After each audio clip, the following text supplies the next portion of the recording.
Hello and welcome to Talk the Block, the show where we talk about the hit HGTV show Rock the Block. I'm Amy, and I'm here with the man who's always my odds-on favorite, Stephen. Yeah, you really rolled the dice on that one. So, Stephen, how are you doing today? Oh, I am, well, let's see. I'm finally there, I guess. I don't know. Wherever you are, that's where you are. That's where I'm at, yeah. Okay. I'm here. Well, we are excited to be here today to talk about the season finale of season 7 of Rock the Block. Yeah, and, surprise. Stephen, were you as shocked as I was by the final judging on the show? Bold. That's a bold choice there, Cotton. Yeah, I was. Another one of those weeks where you go, really? I guess I'm kind of glad in a way that Mina and Vernon didn't win because they did seem, now we'll have to sort all this stuff out, seem to go for everything to do with final appraised value, and little to do with making the house make sense or having a consistent theme, or they went neutral choices. I don't know. It just kind of feels like instead of embracing the challenge of each week, they were just like, we're going to win the overall. We're going to win the overall. We're going to win the overall. We're going to put a kitchen here. We're going to put a kitchen there. We got kitchens everywhere. And I kind of glad they lost because if they had won, you kind of set the precedent, right?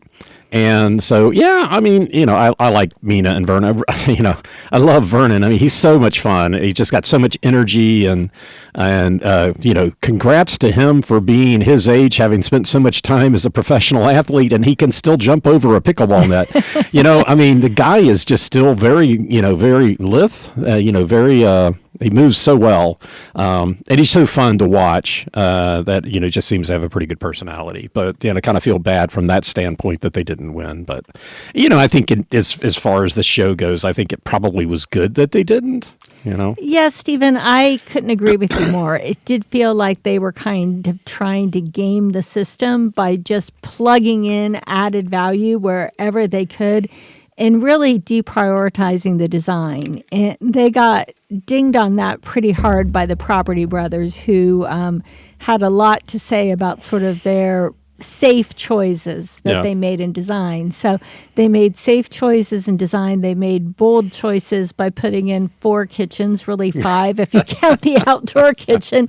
And so, all these appliances and things that they were planning to add up to the added value that would secure their win ended up not paying off. And I'm kind of with you, Stephen. I'm glad that it didn't pay off, because if that had paid off, next season we would see somebody with 8 kitchens and 4 different bathrooms, 3 bathrooms off the master suite and anything just to sort of add that hard value, and end up with something that didn't necessarily make sense for the buyer that they were looking for in that neighborhood. So, I'm glad that turned out not to be the blueprint for future victories. Or do you really think that Mina is regretting not putting the teppanyaki grill in the courtyard and having the Murphy bed? They had a decent amount of money to work with, right? Yeah. $30K. Yeah, and I also think that I agree with you on the team. I felt bad for them. Vernon is just so much positive energy. He really exudes energy on camera, nice big smile, always happy. And at the end, when they did the final interview and his face actually looked sad, he rallied and smiled. But I felt bad, I think they had a very clear strategy. They stuck with their strategy, and it ended up not paying off. Yeah. Yeah. So, we're going to go through this. We have watched the show again with a fine-tooth comb. You only had to watch it twice this time. I know. I didn't. Thank goodness, because it was 2 hours long. Yeah, but it was, with a fine-tooth comb to try to discern where the added value was that led to Kim and Chelsea winning. We'll know more when we go to see the houses this weekend. But, watching it a second time and listening very closely to what the judges and the appraisers said as we watch it again, I think we have a clue as to why they won.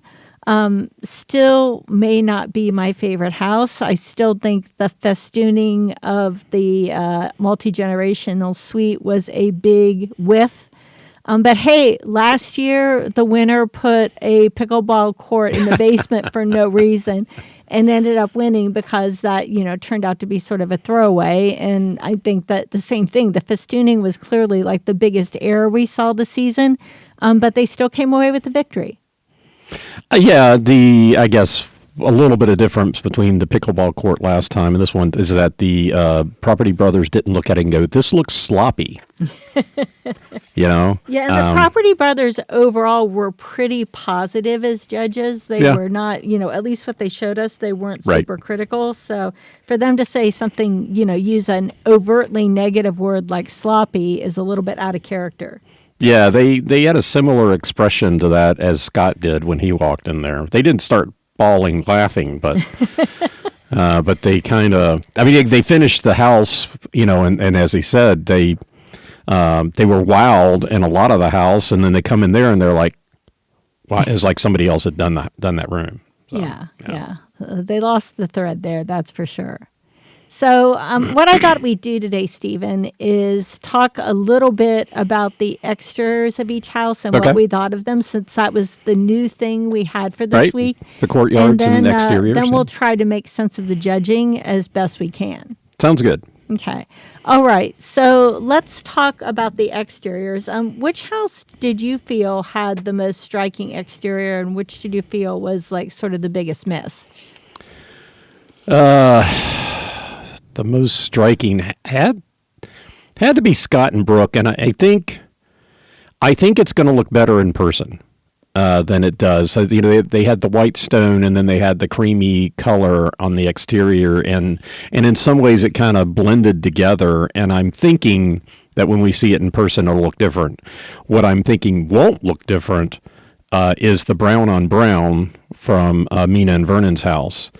And as far as the big miss, I probably Kim and Chelsea, because the backyard looks really good. The front yard, maybe if they did have the fence that they tried to have, and I don't know, what the story was there, but I think there were things that Taniya and Drew could have done to be better, but I don't think it was as boring as Kim and Chelsea's. And when they did the aerial view coming into it, showing all the houses, I thought that the brown roof and their yellow or whatever house, that really looked bad. That was the thing that I thought. Interesting. Okay. Well, I really thought Taniya and Drew did a good job. I liked the dark exterior with the dark wood. I thought that was very striking, and it did match the dark roof.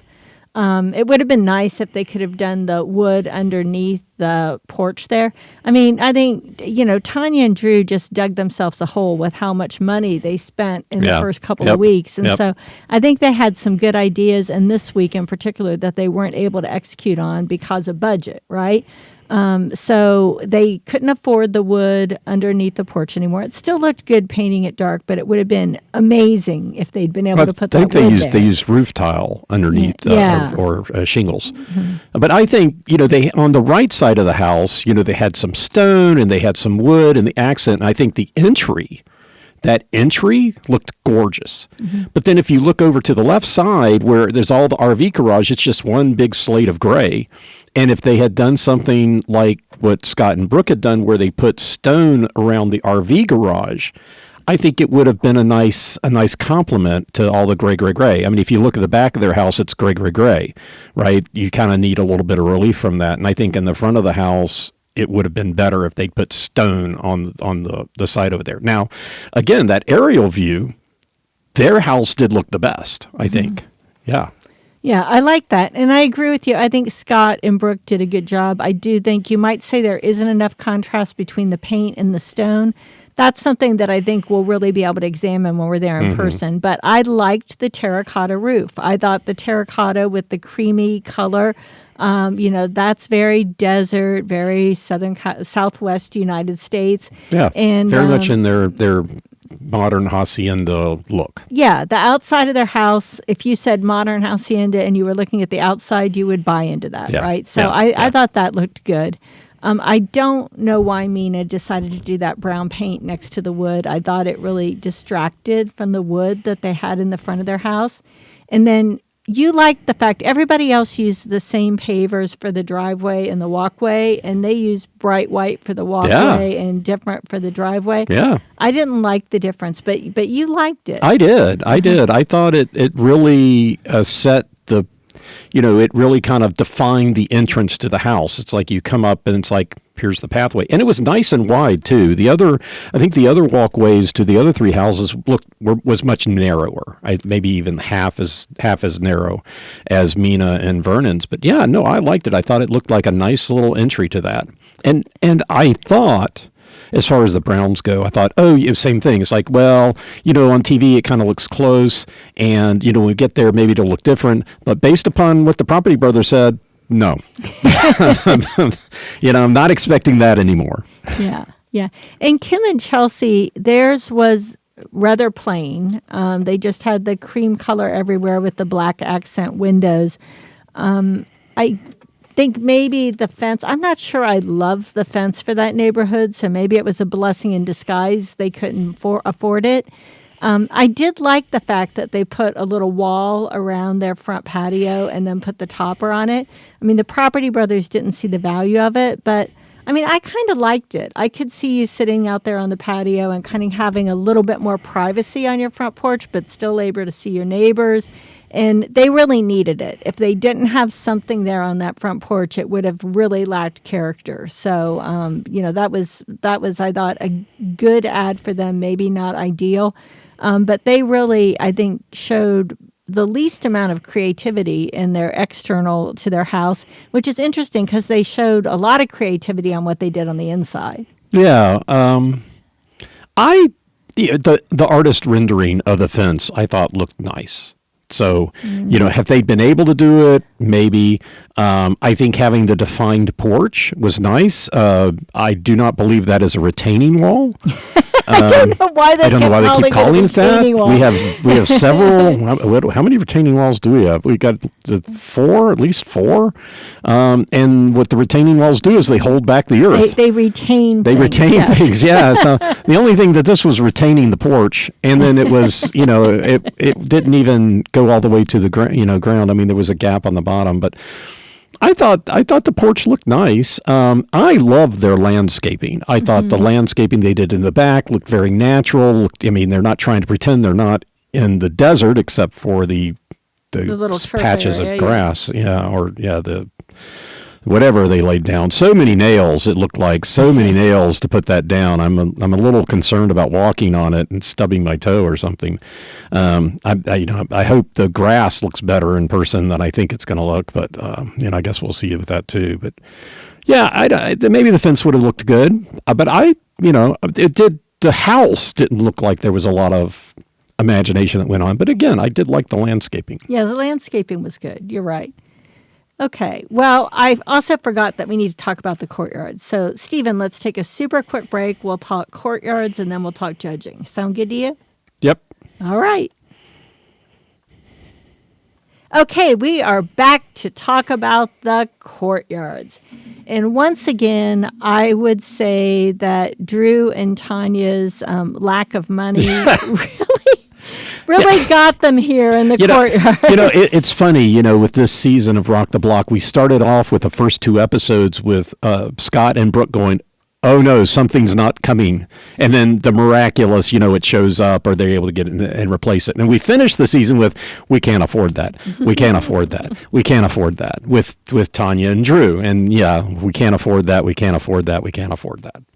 Yeah, so they had planned to have a water feature in the middle of their courtyard, which I think would have been great. You would have seen it. They had that wrought iron door from the street to the courtyard, and you would have seen that water feature through there. Yeah. And I think that would have been really distinctive. And then they had this idea, which I actually don't think it was a bad idea. I don't think you loved it. I hated it. Having a screen on the house and a projector over the fireplace so they could sit out there and watch movies at night. I think in Vegas, that would be really nice, where you have sort of the, nice climate, warm to 120 cool evenings. degrees. Not in the evenings, though. It cools off in the desert quite a bit. When you and I went to Vegas on July 4th once, it was 105 degrees at 1 in the morning. Okay, all right. So maybe not July 4th would you do that, but on May 4th, you might be able to sit out there and watch a movie. And I thought the way they originally designed it with the pergola over that side and then the screen under the pergola, so the screen wasn't sort of sticking out like a sore thumb, would have been nice. But as it is, they just had this screen on the wall and a projector in the fireplace, and I think it looked kind of clunky, cheap, unfinished. Pick your Definitely favorite unfinished, adjective. Yeah. And so, unfortunately, lack of budget to do the pergola. There, instead of having the water feature in the middle, they had a table with some plants on it. I mean, it looked okay, but it wasn't anything that added value to their home. No. I mean, obviously it was staging, but it looked a lot better than the poor little potted plant that Scott and Brooke put there. At least, when they showed that view and you got to see the plants and everything there, you could see what the vision was. Yeah, and you could see that, somebody coming up to the house, they would have a focal point. It wouldn't just be this big open room that they'd be walking up to, but there would be a focal point. And so, yeah, I think the fountain would have been good. The other problem, so you have to deal with the weather. It could be raining, it could be snowing, maybe not so much snow, it could be hot. So sitting outside and watching, and how many people are you going to be able to have out there? And where are you going to get the furniture? And I just think that the whole mechanics of having it as a theater area is just bad. The pergola would have been nice. I could see people with kids sitting them out there on a beach towel or something and having, a bunch of popcorn and stuff. Meanwhile, the adults are in the backyard. The adults are in the speakeasy, Yeah, right, at their house they'll be in the speakeasy. Hopefully they got a camera so they can watch the kids and the kids aren't slipping out the front. You got a nanny or somebody there, Yeah. But I could see where it would be fun, like for a family or something, to be able to watch movies out there. So anyway, a difference of opinion on that one. But speaking about Scott and Brooke, they just basically said, well, we're going to stick a potted plant here. And it wasn't even a very pretty potted plant. No. Of course, that's staging, but it didn't give you that great first impression when you walked into the courtyard. But I will give Taniya and Drew credit for actually installing speakers, right? So if we go... I think they came with the house, honey. None. The ones on the outside, I don't think anybody else had the speakers out there. Okay, well, maybe not. Because at first they were white and then they become gray. Maybe we can go back and take another look.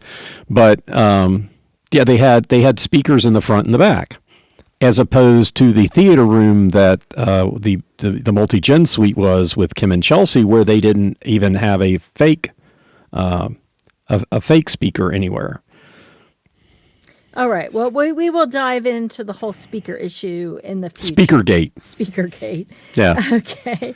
All right. So speaking of, Scott and Brooke, they tiled their fireplace. All four had a fireplace. We think it was required as part of the Well, it even kind of seemed like fireplace. Mina walked in and go, okay, this is where we're supposed to put the fireplace, or something along the lines of, there's a fireplace there. Let's have a fireplace like everybody else did. They didn't really elevate their fireplace, but what Scott and Brooke did is they used the tiles from the front of the house to cover the fireplace, which I thought was nice. The stone, that creates sort of continuity from the front to inside the house. So I thought that was good. Mm-hmm. And then they planted 4 trees, one in each corner of the courtyard.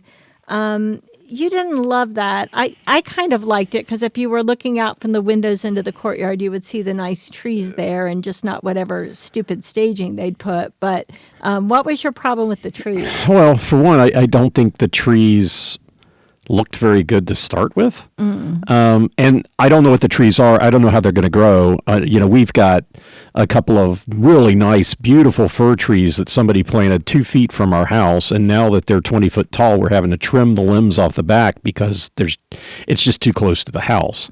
So I don't know how these trees are going to grow, but if they grow and the next thing you know, they're, all over the windows, then you're having to cut them, and I'm just not sure how they're going to look if you have to keep trimming them.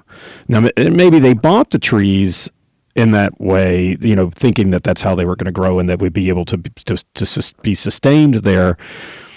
But I'm not exactly sure these teams are making, those types of long-term decisions on the trees, and instead of just saying, oh, this tree looks nice, let's put one here. I don't know. But like I said, I don't know what kind of tree it is. So if it stays that big, then it just looks like a big ball on a stick to me. So it doesn't look good. And maybe if you're inside and you look out and you see the greenery, but if the meditation area, if you're sitting there and you're looking at this tree going, it looks like a lollipop, I'm hungry, I'm just, food references everywhere. Yeah. I don't know. I did have a snack before coming in here, but maybe not a big enough one. Okay. Well, a team that refused to do any trees or anything permanent at all in their courtyard was Mina and Vernon. And their rationale was, we don't know what people are going to do with this courtyard, so we're not going to do anything. So they basically put pavers down that matched the side of the house. So they got dinged for having no contrast on the floor of the courtyard. Right. And then all they did was hang strings of lights and stick some potted plants and some random furniture around. And the Property Brothers didn't even like their staging. They got criticized for their staging, which is pretty much the only thing they did in that area. Yeah, and this team had 30,000, and I guess they spent it mostly outside, which is fine. I don't have a problem with people with. In fact, that attitude to me, I think is a reasonable one. I just think their staging could have been better. I mean, a lot of what Scott and Brooke did was staging, the plant here, the plant there. But, just sticking a bunch of random chairs in that area and then hanging string lights, I didn't get the string lights. I thought it looked stupid. That's just me, but I don't mind that they didn't want to do anything permanent. But a little bit of creativity would have been nice. Yeah, a little bit would have been nice. A little bit more. Yeah. Okay, so let's talk about Kim and Chelsea's courtyard. There were two things about their courtyard that really stood out to me. One is going back to their decision to get rid of the bedroom and make a bigger office and then put those bifold doors on the office. That really paid off when you saw the courtyard, right? Yeah, that looked great. That big entry into the office. And I'm thinking, wow, if that's my office, I love it. I can open it up. I can go out there, get some fresh air, sit out there and read a book, go back in and continue working. So, or even if you've got customers coming over, or prospects or vendors or whatnot, they kind of come in and you could sit in the office or go outside, sit outside and have a little discussion. So I think, from that standpoint of a working office, I think it works too. Yeah, it's a space that you really could do business out of your home because you could come in through the courtyard, go right into that office, maybe have a cup of coffee in the courtyard, and you don't have to drag your business associates through your entire home. Right. Yeah. Right. Yeah, that's nice. And then they also used a terracotta tile on the fireplace and sort of separated it. They had really thick grout lines, and they loved it, and other people seemed to love it as well. So we'll see. But, I thought it looked nice. I wasn't dying over it. It looked better than just having a plain fireplace there, I guess. I think after these two instances, I can safely say that I dislike large grout lines. I'm just gonna commit. I mean, maybe I'll see a designer that does something that I think would be interesting. To me, the fact that they put them all in rows and columns, maybe my OCD just kind of kicked in, and it just kind of looked a little too regular and uninteresting. And if maybe they had offset them, that maybe it would have been a little bit more interesting. And maybe those terracotta tiles will look really good in person. When I looked at the whole thing, I just thought, you were underwhelmed. I would tear it out. One of the first things I did is I just didn't wow, like it. I didn't realize you had such a strong reaction. No, Yeah. I liked it. I didn't love it. But you know what I loved was, and they never talked about it, was that pergola over the office doors. Pergola over the office door. Yeah, Yeah. thank you for bringing that up. They're the only ones who did a pergola on the courtyard. Yeah. And the fact that it was over where the office was and they Right. had those bifold doors was really smart. Yeah, that looked really great. did make that courtyard an extension of what they were doing. It was awesome. Yeah. And then the other thing that they did that I didn't see any of the other teams do is they actually finished the walkway between the courtyard and the main house. Right. So they had that all wood paneled. All paneled. So it really looked like beautiful. a nice entrance. Yeah, Yeah. that was awesome. And I didn't notice that with any of the other teams. So No, I didn't see that with that anybody was sort else, of like a little extra touch that they did that really sort of said, hey, now we're coming to the main house. And that entryway looked like it did when you walked into the main house. Yeah, they really connected it to. I'm sure that was probably done at the same time they did the foyer, because you really felt like that was so connected, and just even on the outside it really looked nice. So, very smart decision there. Yeah. As opposed to the festoons, which were not a smart decision. Well, again, it's who's leading the way today? Is it Kim or Chelsea? I think and even when Kim's leading the way, Chelsea's helping out a little bit. Helping out. They seem to have a lot of free time on their hands to kind of go out and annoy the other competitors. I'm not exactly sure how much sweat equity this particular team put into anything. And if they did other weeks, it did not appear that this was the week for it. Well, if they had a champion for sweat equity, Drew would win hands down. Yep. He was always doing something. Yeah. He's tiling, he's grouting, he's cutting, he's reeling Taniya in from spending an enormous amount of money. What was it? $4,000 they spent on that bedroom fabric that had absolutely no value to the appraised value. I mean, it looked nice, but that was. I mean, we're not talking about that now, but my note was spend to value add is bad for that team. Yeah, so let's hold that note, because we're going to come back in a minute. I think we've covered off on the 2 spaces that they actually designed this week, and we're going to come back and talk about like the overall judging, spend to value, and things like that, and try to see if we can somehow deduce how Kim and Chelsea ended up as the big winners. Yeah, so, I would.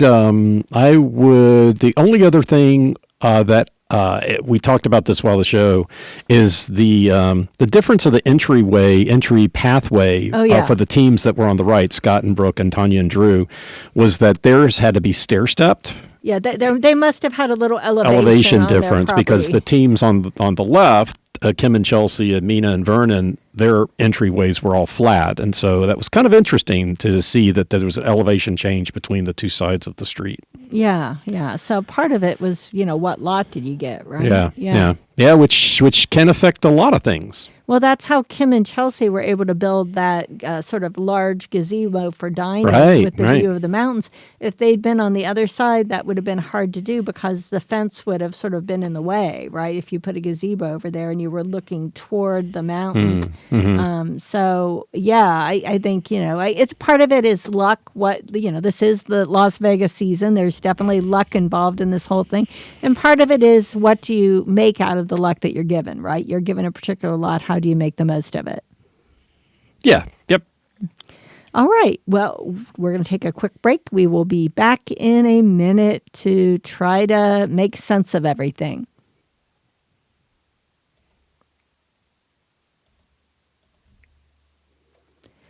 Okay, we are back. And if it's okay with you, Stephen, I'm not going to go through step by step the judging for each house with Property Brothers, et cetera, and what they did, but let's just talk about some of the highlights for each one. Yeah, both please. What the judges said. We don't need a 2-hour podcast. We don't need it. No one wants Nobody a 2-hour wants that. podcast. We Well, got plenty. actually, when we get back from Las next Vegas, week it could just be. a fair warning to you guys, it might be a 2-hour podcast or a 2-part podcast. We might need to do a 2-parter. We will probably have a lot to say Yeah. after we actually see these houses. Yeah.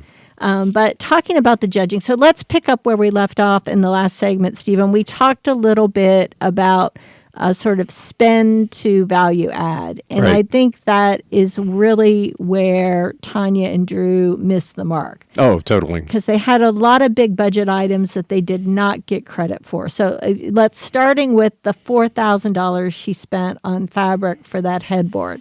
I mean, their bedroom did look nice. I liked the blue. I liked the headboard.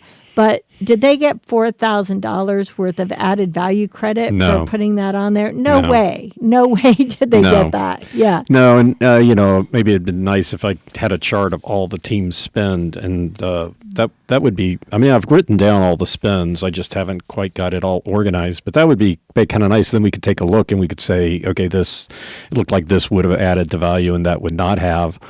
I think, if you compare and contrast Kim and Chelsea having their kind of rounded wall behind the bed, I think whatever they spent on it, which I don't think was that much. It wasn't that much. Was no. probably added more value than the fabric. The $4,000 than the fabric on the $4,000 headboard. fabric. Yeah. So and there were other spends that I recall. I know you've got it all cataloged somewhere, but I'm just going to go through some of the top of mind. Like they spent a lot of money on the mantle for their fireplace in the main room that turned out to not be the right color, right? Oh, right. Probably Yeah. did not get the value for that. And then I think they spent $7,000 on the hood for the stove or something, that copper hood.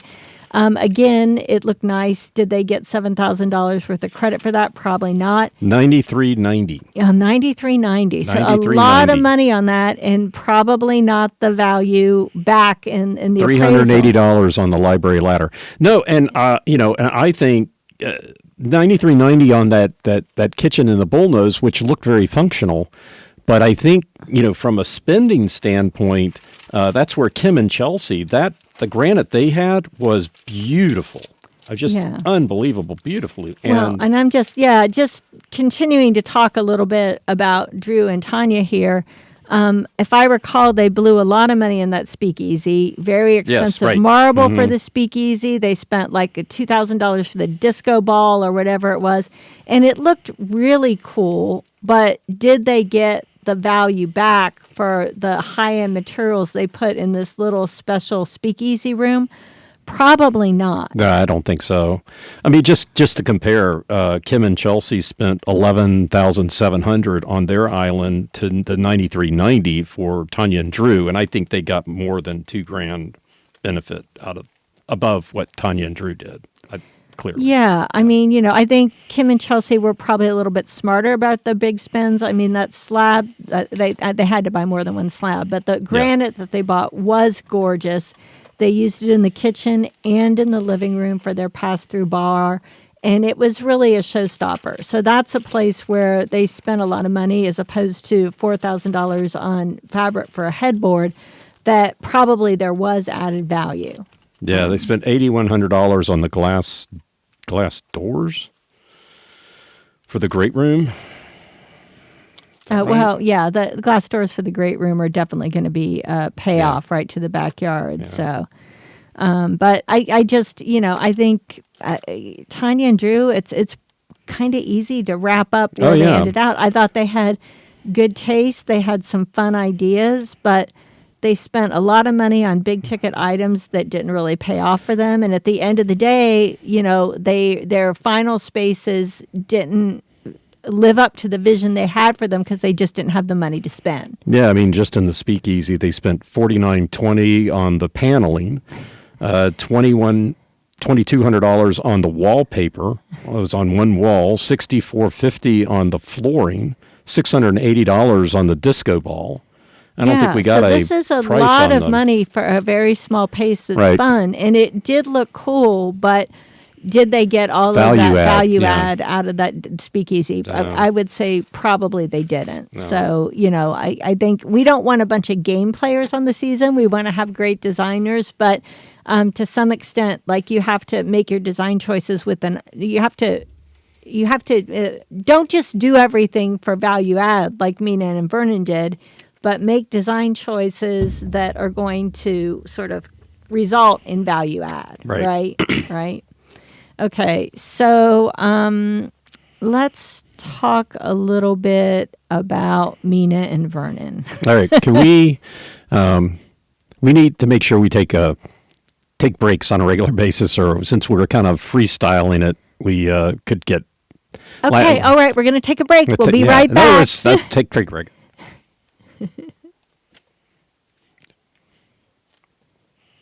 Okay. Well, boy, that break was relaxing for me. How was it for you, Stephen? Oh, boy. Energized. I'm Ready energized. to go. Okay. I feel like Vernon. Well, I think Mina and Vernon were really heartbroken that their strategy to just like add value didn't pay off. I have a theory that these houses are not zoned for 2 ADUs. Oh, right. Yeah. And they may be zoned for 1 ADU because there was that lockout multi-general suite. Right. But if they're not zoned for an ADU at all, then their strategy was really not working. And if they're not zoned for 2, then what they did in the garage was just not going to pay off for them. And then the local appraiser was very clear that they did not have the HVAC capacity to really cool that large RV garage in the summer. And so, it's going to be hard to rent out an apartment in Las Vegas that, can't be cooled properly in the summer, right? Yeah, and especially since the sleeping area was up high and heat rises. So, I question whether that would be an issue for all of the teams, but not all the teams need to have it necessarily as cooled, especially if you're going into a sauna. Right. So the other teams, we had 2 teams that did wellness centers in the garage, and we had one team that did the pickleball court, and then they're the only ones who set it up as a permanent habitation. Yeah. And so if it's going to be a studio apartment, you're going to be expecting somebody to spend, 12 hours a day in there by the time they come in, have dinner, relax, go to bed, get up, shower and everything. So that apartment's going to have to stay cooled for most of the day, right? And for the other teams, again, like you mentioned, the sleeping was up high. So for the other teams, if it was warmer at the top of the RV unit, who cares, right? Right. And then 2 of them did put a rear door on the RV unit. Mm-hmm. So, if you were using that, you could have airflow through it. So, I kind of felt like, I wouldn't want to live in that apartment. No windows, hot, all closed in. That's true. No windows, yeah. It just was not, it's not that they did a bad job designing it, but it just wasn't an inviting place where you would want to live, So, so I think that was their big surprise thing that they did. And I'm just not sure, either because of zoning laws or because of air conditioning or what have you, that they got the credit for that they thought they were going to get. Yeah. No, I think that's true. Mm-hmm. And then, kind of also along the lines, the ADU, because you mentioned how if it's not, coded that way, they can't get the value for it. I think, when you take a look at what Taniya and Drew did in the RV garage, it didn't look to me like that sauna was permanent, as opposed to Kim and Chelsea's, where it was really built in, right? So I'm not sure that they are going to get that. I feel like that was more staging than it was anything else, and so that's not going to contribute to the valuation either. And if it seems like having it as an RV garage, which if you take all that stuff out, all the staging out from Taniya and Drew, then you're back to what Scott and Brooke have, which is a usable space for an RV, which apparently doesn't value as highly as other things. Yeah, I mean, I think it's really interesting to look at the other three because I was assuming that Mina, and Vernon would Team Vernon or what? Yeah, there you go. Yeah. What was going to get the highest value because of putting that studio apartment in there. But I don't believe that turned out to be the case, right? No. If you look at the two wellness centers, Stephen, I think you are exactly on the money. Kim and Chelsea built-in permanent structure. So that sauna was there to stay, the shower was there to stay, the juice bar with the sink and the refrigerator was there to stay. A refrigerator? Yes, I know. They did have another refrigerator. That's amazing. And then they had some decking next to the cold plunge. Around the cold plunge. The cold plunge may or may not have come with the house. I suspect when we get there, it won't be there anymore. I don't know. It did look built in. It did look kind of built in. But anyway, they had specific built-in items in that RV garage that probably did contribute to their evaluation. Right. Whereas I do believe it looked, I think probably Taniya and Drew were running out of money at this point. And their garage really? Taniya and Drew running out of money? It looked like their garage was pretty much just staged with various health equipment, right? Right. So, and I imagine staging. When we tour some of those things, like I'll be shocked if that isolation tank is actually there when we tour it. No. I think that'll probably be taken back from wherever they borrowed it from. Yeah. Some of these things do get auctioned off. Or it could be on auction. Yeah. It was amazing. That casita with from last season was auctioned off. The two I guess both of them, or was it one considered one item or two? I don't know. But it was up for auction, and I guess it was a construction company that was bidding on it. So. Yeah. So anyway, I think if you look at the difference, we had two health areas in the RV garage. One of which I believe probably got significant value add on the appraisal, and the other one probably got very little. And then Scott and Brooke deliberately kept their garage as something that could be used as an RV garage. Yeah. They did finish the floor, so that would be value add for finishing the floor.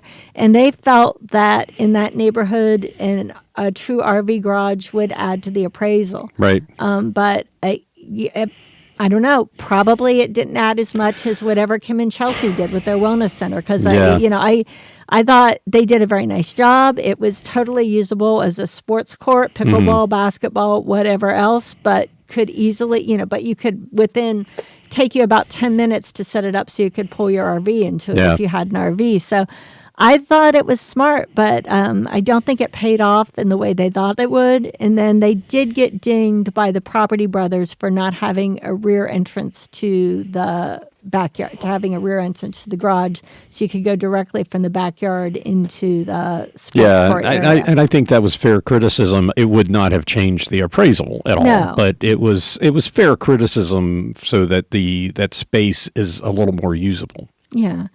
Now, I think what seemed to be the case, which is kind of shocking to me, is that Kim and Chelsea got sort of bonus appraisal points for having the entry to the RV garage directly from the closet. Right. So they could go out the closet. And I guess it does make sense because they were in the wellness center. So let's say you're in the wellness center, you take a sauna, you take a cold plunge, you rinse off in the shower, you grab a smoothie.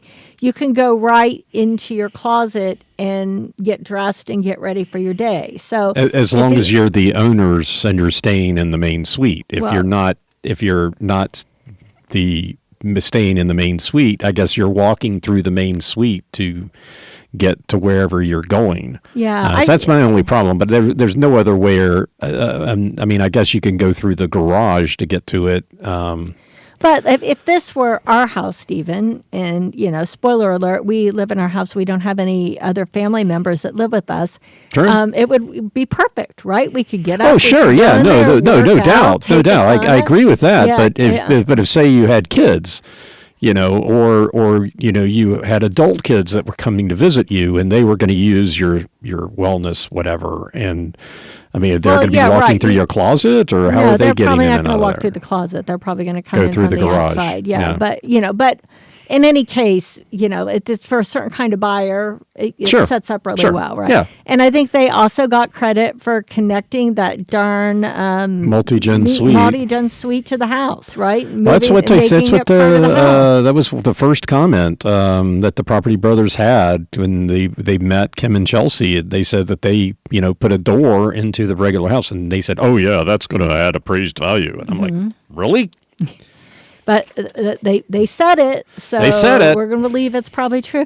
The other comment, and we were, I was sort of really keeping an ear out for things they said about appraisal. Right. The Property Brothers were not super fond of Brooke and Scott's winning bedroom design. They did not like the glass on the closet. Yeah, right. They didn't like the closet. They didn't think they got the value out of that that they thought they did.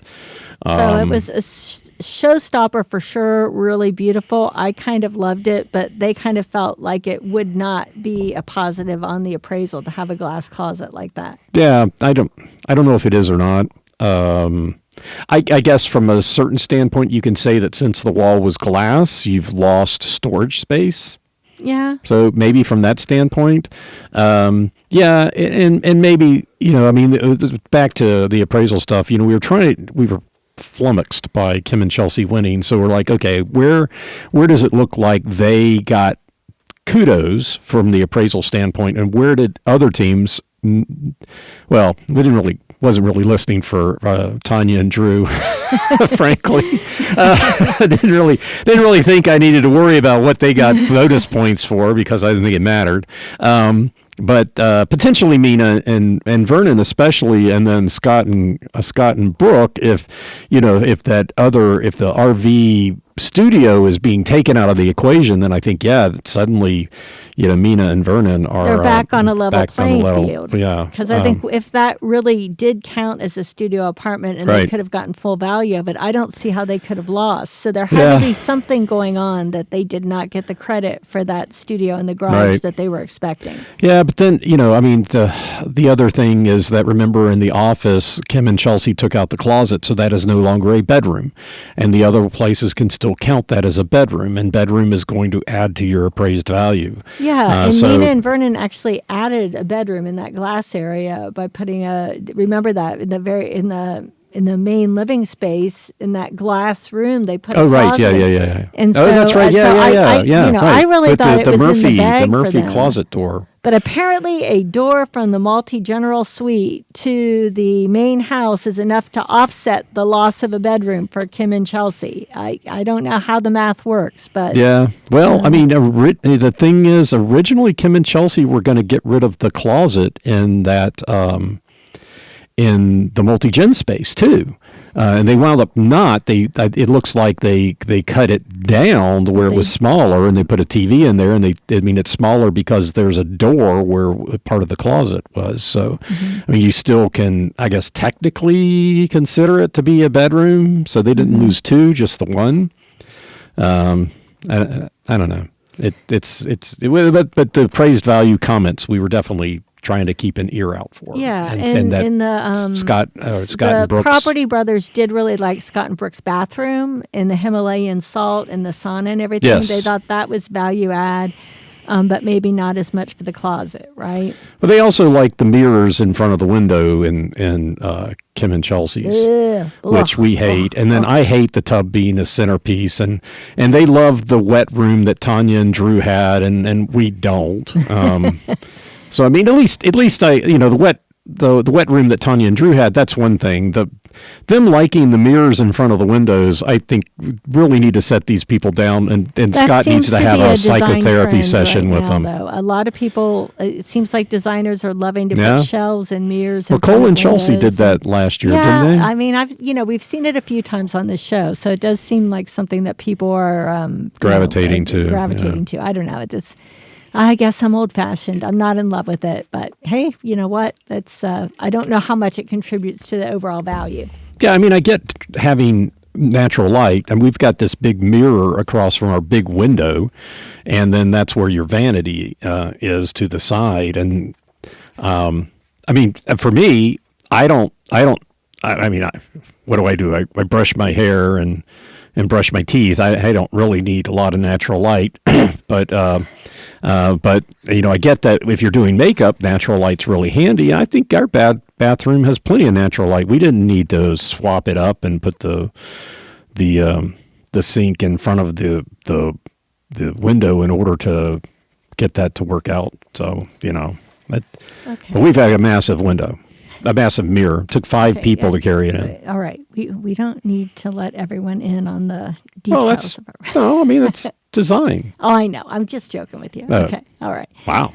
No, I'm just... I'll be quiet. No, I'm joking. Okay, we're going to go to a break. We're going to go to a break and hash this out. Quietly at a break.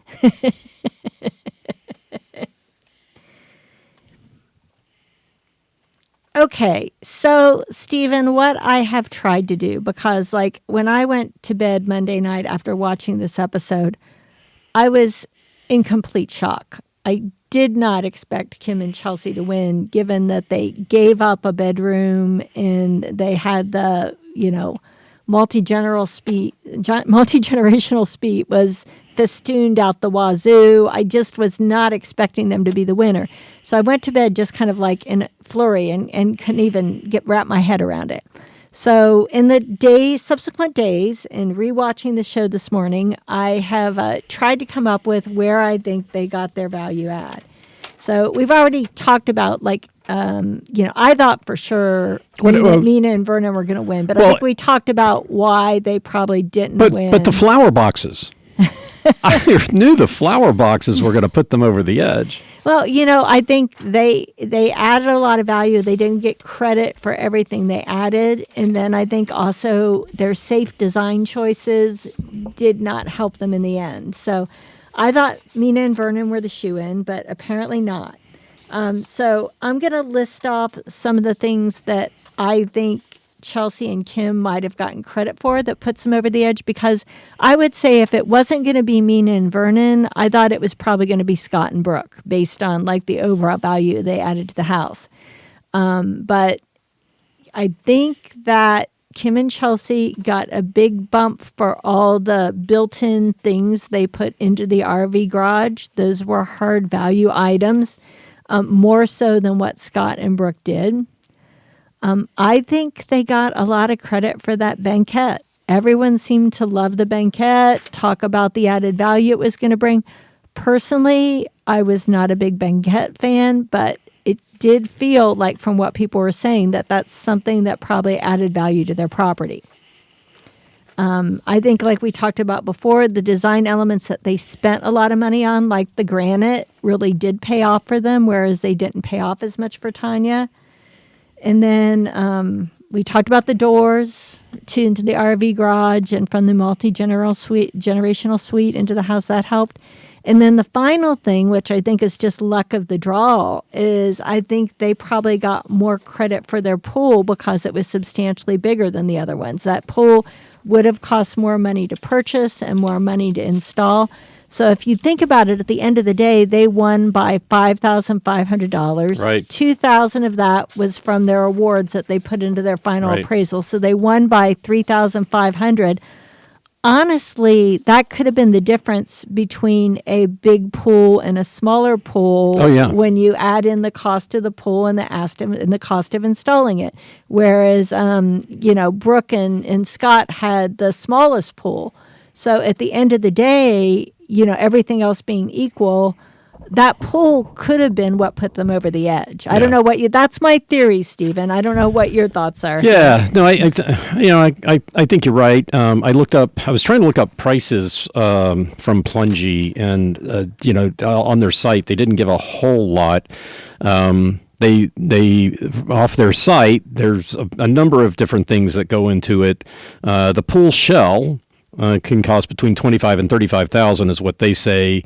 Adding in permits, installation, crane hire, pool equipment, plumbing and install, electrical and grounding, freight.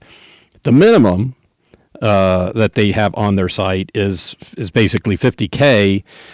For a few pool equipment, plumbing install, electrical and freight, some of those can go as high as you want it to go. So the max that they had on values was 62,940. Now, I did find our quote, which we were getting. That's one of those round pools. Our quote was $130,000. Now, we went somewhere from 50 on their website to 130. Now, they do mention that the crane could be between 3 and 15, and our crane was going to be significant because they were going to have to lower it probably about 20 feet below the level of the crane. So they were going to have to, do a lot of buttressing of this crane in order to keep it stable. But I don't believe that's 80 grand. So I think the minimums here on their website, and just looking at it, I think probably the big pool, even considering that Mina and Vernon got two smaller pools, I think the bigger pool probably added more value, and could have been. I mean, it's just even $3,000. I would say that big pool probably did add $3,000 to it. Because it was considerably larger. Yeah. So at the end of the day, getting lucky with that big pool. I mean, they could have been neck and neck with some of these other teams, and indeed they probably were.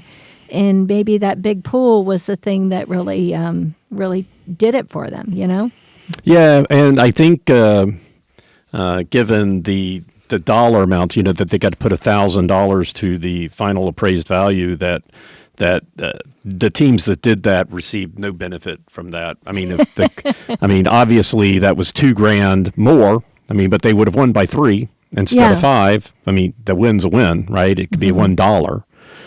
So that particular decision didn't factor into an advantage. Yeah. So, watching it again, I mean, I think I'm sort of able to piece together a way that makes sense for how they won. And also watching at the final again and watching the tour at the end. I mean, there were a lot of things they did in their house that really looked great that I'd sort of forgotten about. There were some things that I just didn't like because it was not my personal style, but they got credit for. So, and I think in general, their decision to sort of make one big kitchen out of the sort of second kitchen pantry area in the other kitchen paid off for them. I mean, it was so funny. The Property Brothers kept saying, this pantry's nicer than the kitchen in Mina and Vernon's house. Right. They liked the kitchen better in the multi-generational suite than the main kitchen. So, they kind of got, Chelsea and Kim, they didn't win the kitchen, but I really did like their kitchen. So, I think I'm not as shocked now. Well, I still think, the other 3 teams would have had 2 kitchens, right? Having the back kitchen and Kim and Chelsea just had one extended kitchen, but that apparently didn't carry a lot of value. Yeah, and they had an extra stove, but they did not have an extra dishwasher or an extra refrigerator, which I never liked that decision, and apparently it didn't hurt them. The other teams didn't get that much extra from having the extra dishwasher and the extra refrigerator, but as somebody who has 2 dishwashers, I'm here to tell you it's great. Not having a kitchen in the multi-gen suite. Yeah. So we will, kind of flummoxed, but I'm very, very anxious to get there and see the final product and see how it played out. So let's take one more quick break and then we'll wrap it up. Okay, Stephen, so you're the judge. Which house would you pick? And we'll do this again after we actually see them in person. Oh, which would I pick as far as the best, what I thought should have won the best appraisal, or which one did I like the best? Well, do both. Which do you think had the best appraisal, and which one did you like the best? I still would like a lot of clarity on the Mina and Vernon and the 14 kitchens and 15 bedrooms and added bedroom, two added bedrooms, an added bathroom. Yeah, added I kitchens. just really would like to have a better understanding of that. And it wasn't my favorite house. And I was trying to think. I mean, I know they weren't my favorite, and Taniya and Drew wasn't my favorite, and neither was Kim and Chelsea. And then I'm like, well, neither was, Scott and Brooke. I think if I was going to buy a house, if I was going to buy one of these, I think I would have the less number of problems with Scott and Brooke's house. I think that's where I'm at. Now, when I get back, I might change my mind. But there are just so many other things that, the master bath. I did not like the master bath for Kim and Chelsea. Mm-hmm. I did like Scott and Brooke's. Mm-hmm. The bedroom. I thought the bedroom and the closet were really good for Scott and Brooke. And so from that standpoint, that's stuff I don't have to fix. I don't have to fix the kitchen. I don't have to fix those areas. I don't have to fix the multi-gen suite. There's so many things I don't have to fix. I don't like the backyard, but it's not a part that I'm going to be living with, and I can figure out how to deal with it. Mm-hmm. So I think from that standpoint, if somebody said you've got to buy one of these, I think I probably would buy that one. Yeah, I'm kind of leaning towards Scott and Brooke too. I mean, I do think for, I can't believe I'm saying this after going to bed really upset Monday. Like for my lifestyle, Kim and Chelsea suits pretty well because they do have that nice office instead of that extra bedroom. The wellness area, I would definitely put down better flooring and put down a better gym, but I could see using that wellness area. I like their closet. I agree with you. I was not in love with what they did with the bathroom. That would be a problem for me. So I don't know. I mean, maybe I would go with Scott and Brooke too. I would not go with Mina and Vernon. That setup did not suit my lifestyle. No, nothing about that house made me want to buy it. Yeah. And I mean, I liked a lot of things about Drew and Taniya's, so I think that was, I could probably be happy in that house. Just in terms of what my lifestyle is. Everybody has different trade-offs in terms of what they do, with how they would use the property. Well, Taniya and Drew's kitchen was okay. Their dining room's fine. I mean, the bedroom and the $4,000. I'm trying to remember what the bathroom looked like, but they had the bathroom with the doors out to the backyard. Oh yeah, which was a good. Yeah, which was. Yes, I kind of like that. And they had the wet room, and I think that's fixable. Yeah, and probably not that hard. You could put some glass around that shower I think so. and not have the wet room. I know everyone loves wet rooms these days. Yeah. It's not my thing. Yeah, and I do like having the doors to the backyard, but as the property brothers mentioned, you probably want to frost them or something. But, yeah. All right. So, Stephen, do you want to provide... So, we are already booked to go to Vegas and see these houses on Friday, right? We're going to go on Friday. We're going to see them Saturday, Sunday. Yeah, so we'll be there Saturday, Sunday. So, Stephen, do you want to provide information to our listeners about how they can go see these houses if they're so interested? Yeah, and I'm going to apologize because I believe we didn't take enough breaks, and I'm going to have to find some place to put a break. And I thought, let's break again, and I hate that. We just took a break, a couple minutes later taking another break for another ad. And I apologize for wherever I put the ad, or multiple, but hey, that's the way it rolls this week.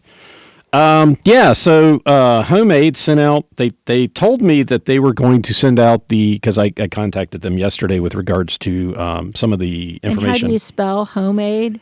Homeaid. Okay. Homemade. One word. One word. And they said they were going to send out the information on Thursday. They sent it out today. So I'm not going to give out the address, but... one of the things that they're going to have is you can strike a pose in the photo booth feeding the iconic Welcome to Las Vegas Rock the Block sign. They're going to have a silent auction. They've got Landon Miller Homes hats and tees at their merch table between houses 1 and 2. They've got a coffee vendor. They've got a pastry vendor. They've got 20 brand vendors outside the block showcasing the products used in the house. Oh, neat. Well, it doesn't sound like they've got a lot of food trucks. That was a problem last year. They didn't have enough food trucks. It looks like they're just going to have Cuvée coffee and Honey Bear. So maybe you make sure you got some snacks. They are a credit card only area. I have reached out to them to make sure that they are not a clear. They don't have a clear bag policy. And apparently down here in the studio, we are offline, and so I can't update my email to see if I got something while we were sitting here. And I'm not heard back from Landon Miller either. I'm expecting that they are really busy. So just was able to check. Nothing on a clear bag policy, but they haven't. They didn't say there was one. I just. At this point, I'm a little, every time I get emails from events, they're like, we have a clear bag policy. So anyway, so $5 to Homemade of Nevada. If you go to the Landon Miller website, there'll be a pop-up. You can go buy your tickets. You buy a ticket for a 2-hour entry area from 9 to 6 Saturday, Sunday.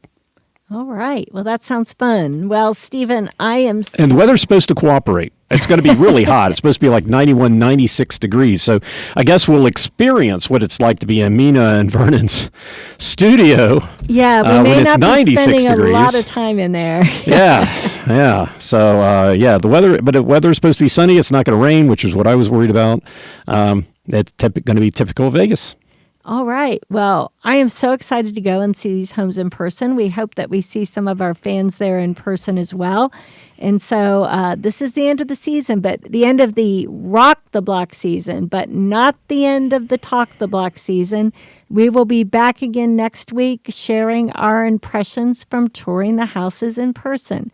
So until then, this is Amy and Steven signing off from Talk the Block.